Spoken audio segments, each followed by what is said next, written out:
एक गरीब लड़की की दर्द भरी प्रेम कहानी। एक अमीर लड़का था, उसे एक गरीब लड़की से प्यार हो गया। वह लड़की एक गरीब किसान की बेटी थी और वह बहुत खूबसूरत भी थी।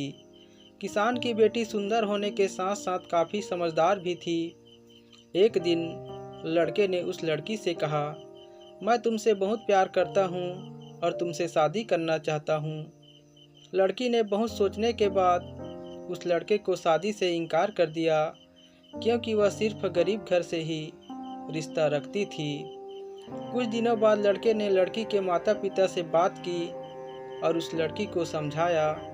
काफ़ी समझाने के बाद वह लड़की मान गई और उन दोनों की शादी हो गई। शादी के बाद लड़का उसे बहुत प्यार करता था। शादी के बाद दोनों का वैवाहिक जीवन बहुत अच्छा चल रहा था, लेकिन कुछ महीनों बाद लड़की को चर्म रोग हो गई, जिसके कारण उसकी खूबसूरती ढहने लगी। लड़की को अब यह डर सताने लगा कि उसकी खूबसूरती ढहने के कारण कहीं उसका पति उसे छोड़ न दे। लड़की उस चर्म रोग को ठीक करने का हर संभव प्रयास कर रही थी। एक दिन वह लड़का काम से दूसरे शहर गया। लड़का जब वहां से वापस आ रहा था, तब उनका रास्ते में एक गाड़ी से एक्सीडेंट हो गया। उस दुर्घटना के बाद लड़के की आंखों की रोशनी चली गई। इस दुर्घटना के कुछ दिनों बाद उनका जीवन सामान्य और फिर से खुशी से बीतने लगा।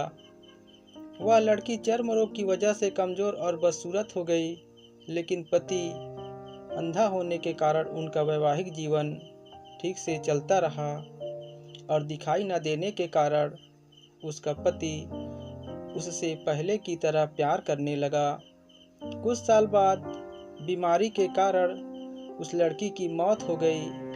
पत्नी के मौत के बाद वह लड़का अंदर से बहुत टूट गया और उसने शहर छोड़ने का फैसला किया।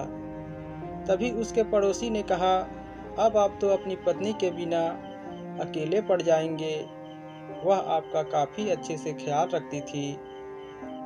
अब आप अपना जीवन इस अंधेरे में कैसे गुजारेंगे?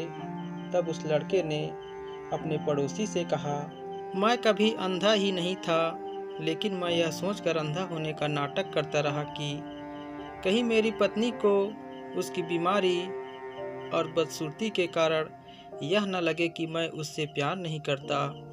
इसलिए मैं इतने सालों तक बिना कुछ कहे अपनी पत्नी के खुशी के लिए अंधा बना रहा। लड़के की बात सुनकर पड़ोसी की आंखों में आंसू छलक आए और वह लड़का वहां से चला गया।